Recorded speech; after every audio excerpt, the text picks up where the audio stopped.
सभी श्रोताओं का राम की कथा में हार्दिक स्वागत अभिनंदन। आज के प्रसंग में माता कौशल्या से भगवान राम विदा लेते हैं। उसी की कहानी आप सभी के सामने प्रस्तुत है। बढ़ते हैं कहानी की तरफ। अपने पिता एवं माता कैकेयी के प्रकोष्ठ से राम अपनी माता कौशल्या के पास पहुँचे। अनुज लक्ष्मण वहाँ पर पहले से ही उपस्थित थे। राम ने माता के चरण स्पर्श किया और कहा, हे माता। माता कैकेयी के द्वारा 2 वर मांगने पर पिताजी ने भाई भरत को अयोध्या का राज्य और मुझे 14 वर्ष का वनवास दिया है, अतः मैं वन के लिए प्रस्थान कर रहा हूँ। विदा होने के पूर्व आप मुझे आशीर्वाद दीजिए। राम द्वारा कहे गए इन हृदय विदारक वचनों को सुनकर कौशल्या मूर्छित हो गईं। राम ने उनका यथोचित उपचार किया और मूर्छा भंग होने पर वे विलाप करने लगीं।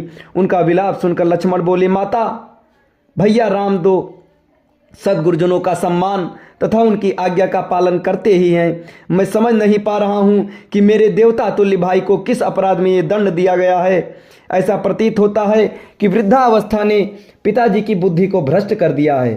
उचित यही है कि बड़े भैया उनकी इस अनुचित आज्ञा का पालन न करें और निष्कंटक राज्य करें। भैया राम के विरुद्ध सिर उठाने वाले को मैं तत्काल कुचल दूंगा। राम का अपराध क्या है? उनकी नम्रता और सहनशीलता। मैं प्रतिज्ञा करता हूं कि यदि राम के राजा बनने में भरत या उनके पक्षपाती कंटक बनेंगे तो मैं उन्हें उसी क्षण यमलोक भेज दूंगा।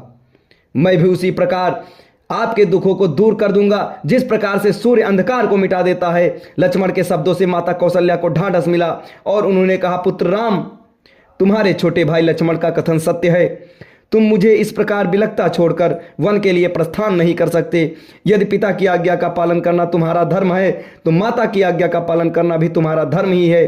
मैं तुम्हें आज्ञा देती हूं कि अयोध्या में रहकर मेरी सेवा करो। इस पर माता को धैर्य बंधाते हुए राम बोले, माता, आप इतनी दुर्बल कैसे हो गईं? ये आज आप कैसे वचन कह रही हैं? आपने ही तो मुझे बचपन से पिता की आज्ञा का पालन करने की शिक्षा दी है। अब क्या मेरी सुख सुविधा के लिए अपनी ही दी हुई शिक्षा को झुठलाएंगी?